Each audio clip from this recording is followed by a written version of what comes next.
ஒரு நிசப்தமான அதிர்ச்சி. இப்போது உங்கள் கண்கள் ஒரு நிமிடம் மூடிக்கொள்ளுங்கள்.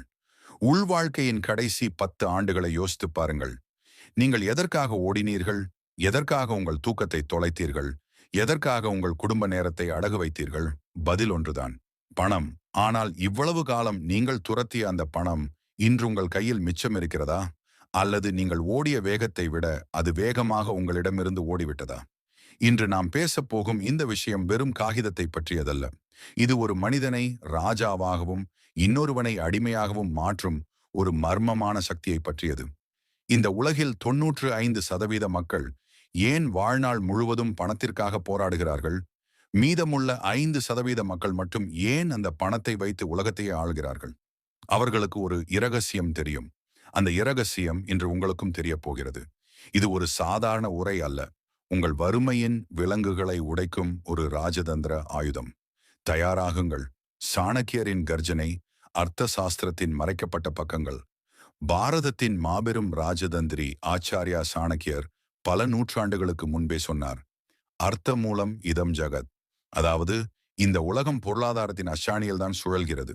சாணக்கியன் உங்கள் செவிகளில் ரகசியமாக சொல்கிறான்: மானிடனே, நீ எவ்வளவு பெரிய வீரனாக இருந்தாலும், எவ்வளவு பெரிய அறிஞனாக இருந்தாலும், உன் கையில் பணம் இல்லை என்றால் இந்த உலகம் உன்னை பிச்சைக்காரனை விட கேவலமாகத்தான் பார்க்கும்.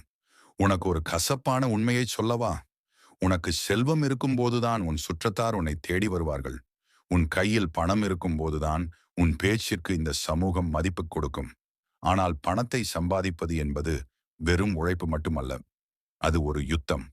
ஒரு வேட்டைக்காரன் எப்படி தன் இரையை தேடி பதுங்குகிறானோ, அப்படி நீ பணத்தை பிடிக்க பதுங்க கற்றுக்கொள். பணத்தை ஒருபோதும் உன் தலைக்கு மேல் ஏற்றாதே. அதை உன் காலடியில் வேலைக்காரனாக வை. ஒரு அரசன் தன் படைகளை பெருக்குவது போல உன் வருமான வழிகளை பெருக்கு. இல்லை என்றால் காலம் உன்னை தின்று தீர்த்துவிடும். பணத்தின் உளவியல்.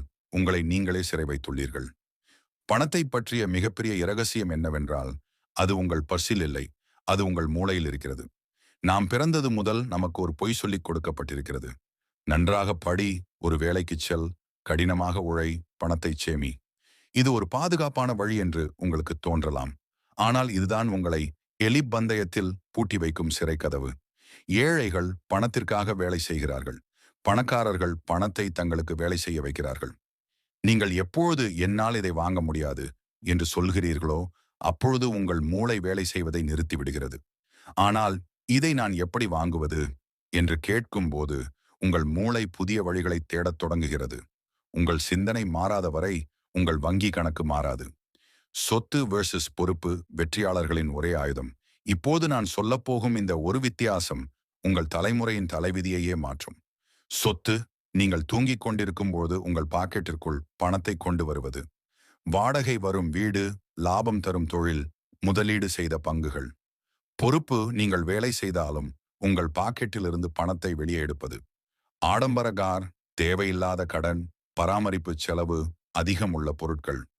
நடுத்தர வர்க்கத்தினர் செய்யும் மிகப்பெரிய தவறு என்ன தெரியுமா? அவர்கள் பொறுப்புகளை வாங்கிச் சேர்த்துவிட்டு அதை சொத்து என்று பெருமைப்படுகிறார்கள். ஒரு பணக்காரன் முதலில் சொத்துக்களை உருவாக்கி அதன் மூலம் வரும் லாபத்தில்தான் ஒரு காரையோ அல்லது ஒரு மாளிகையையோ வாங்குகிறான். ஆனால் ஒரு ஏழை தன் உழைப்பின் முதல் சம்பளத்திலேயே ஒரு விலை உயர்ந்த போனை வாங்கி தன் எதிர்காலத்தை இன்றே தின்று தீர்க்கிறான். சாணக்கியன் சொல்வார்: விதையை உண்பவன் ஒருவேளை பசியை தீர்க்கிறான், விதையை விதைப்பவன் தன் வம்சத்தின் பசியையே தீர்க்கிறான். நீங்கள் விதையை தின்கிறீர்களா அல்லது விதைக்கிறீர்களா? பணவீக்கம். உங்கள் பணத்தை தின்னும் கண்ணுக்கு தெரியாத திருடன். உங்கள் பணத்தை நீங்கள் பீரோவிலோ அல்லது சாதாரணமாக வங்கியிலோ போட்டு வைத்திருந்தால் நீங்கள் பணத்தை சேமிக்கவில்லை, அதை அழித்துக் கொண்டிருக்கிறீர்கள். ஏன்? அதுக்கு பேர்தான் பணவீக்கம். இன்னைக்கு நீங்க 100 ரூபாய்க்கு வாங்கும் ஒரு பொருள் அடுத்த வருடம் 107 ரூபாயாக இருக்கும். ஆனால் உங்க பீரோவில் இருக்கும் 100 ரூபாய் அப்படியே தான் இருக்கும். அதன் மதிப்பு குறைந்து விட்டது. அதாவது, ஒரு திருடன் உங்கள் பணத்தை உங்கள் கண்ணெதிரே திருடுகிறான், ஆனால் உங்களால் அவனை பிடிக்க முடியவில்லை. இதிலிருந்து தப்பிக்க ஒரே வழி முதலீடு. உங்கள் பணம் ஓடிக்கொண்டே இருக்க வேண்டும். ஓடும் நீர்தான் சுத்தமாக இருக்கும். தேங்கிய நீர் குப்பையாகிவிடும். கூட்டு வட்டியின் மாயாஜாலம் உலகின் 8வது அதிசயம்.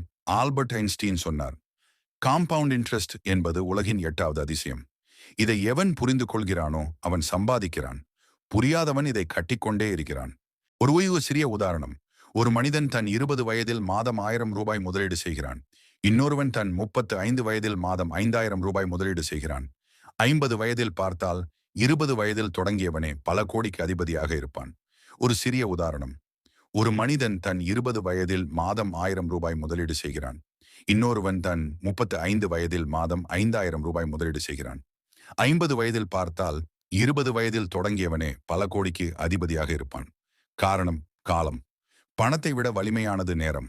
உங்கள் பணத்தை நேரத்தோடு சேர்த்து முதலீடு செய்யுங்கள். அது ஒரு பனிப்பந்து போல உருண்டு உருண்டு ஒரு மாபெரும் மலையாக மாறும். கடன். சாணக்கியர் எச்சரிக்கும் நெருப்பு. சாணக்கியர் கடனை நெருப்பு என்று குறிப்பிடுகிறார். கடன் வாங்காதவன் எவனோ அவனே உண்மையான சுகபோகி.